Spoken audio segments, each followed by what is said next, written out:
methanol oxygen fuel cell concept.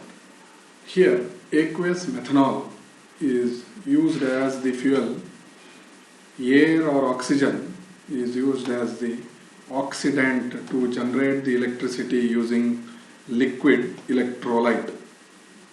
So that means the fuel and oxidant are the integral part of a fuel cell, which are being used alongside the electrodes using an electrolyte. Hence it works as a type of a galvanic cell. Byproducts formed are water and carbon dioxide, which are the least harmful byproducts which are getting eliminated during the process. Input raw materials are stored outside. The input raw materials are, for the anode it's a fuel, and for the cathode it's the oxidant. So both will be stored outside. Upon passing to the respective electrodes, electricity will be getting generated. So that is as and when the need or the requirement is there, that time the fuel and oxidant will be supplied to the respective anode and cathodes, where they will release the electron and accept the electron, and releasing carbon dioxide and water as the byproduct. Meantime, that electron movement will give the required voltage output for the purpose.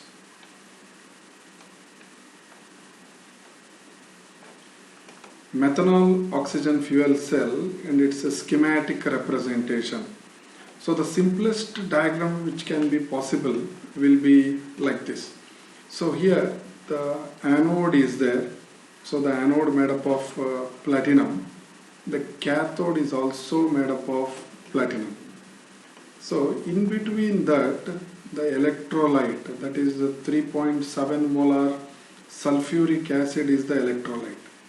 Now if you can watch out this part and this part, wherein which the electrolyte is held firmly in between and cathode, that is the proton exchange membrane. That means it's a semi-permeable membrane, will not allow the movement of each and everything from anode to cathode, but it particularly allows the proton to be getting exchanged from anode to cathode. That has to be seen properly here. And there is one additional membrane which is adjacent to the cathode. That is of very important. That is of very important because that will prevent the methanol getting diffused from anode into the cathodic area directly. That will act as a protective barrier close to the actual cathodic vicinity. So for the anode, the input material is aqueous methanol. Aqueous because there is a water also and methanol also. So it's a methanol solution that is called as aqueous methanol will be an input. It goes towards the anode where it gets oxidized and electrons will be released. Meantime, carbon dioxide will be eliminated, the first byproduct. And for the cathode, oxidant will be supplied as oxygen that comes and gets reacted on the surface, where the incoming electron will be fed towards the cathodic area. That reacts with the oxygen and the H plus, which is getting diffused from anode through the sulfuric acid, anode through the sulfuric acid towards the cathodic vicinity, and hydrogen and oxygen, they react and to form a second byproduct called water. So why this acidic liquid electrolyte is being used is a question. So H plus will be acidic in nature. So when they released from the methanol as a part of oxidation, they can easily sail through the sulfuric acid and can be made available at the cathodic surface, where it comes in contact with the oxygen to form water by accepting the incoming electron from the anodic area. Meantime, we will get the required output for the process.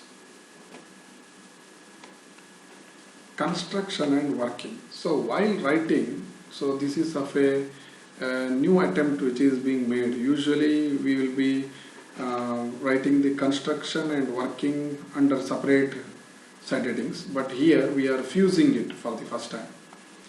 So first is the anode. Anode is made up of platinum or ruthenium, which is being supplied with aqueous methanol. It releases electrons and carbon dioxide, as we have discussed alongside the schematic diagram. Cathode, it is made up of platinum supplied with oxygen, that is an oxidant here, releases water by accepting electron. And also the hydrogen H plus ions from the anode, which sails through the electrolyte and gets available at the cathode. So at the cathode there is a reaction of H plus ions, incoming electron and the oxygen. They combine to generate water as a byproduct, and water as a byproduct, and there is a acceptance of electron. Electrolyte, 3.7 molar sulfuric acid, that is H2SO4, which is stored in between the electrodes inside the proton exchange membrane, because that is captivated inside the proton exchange membrane. So there is a membrane closer to the anode and there is a membrane alongside the cathode. Inside that sulfuric acid will be placed.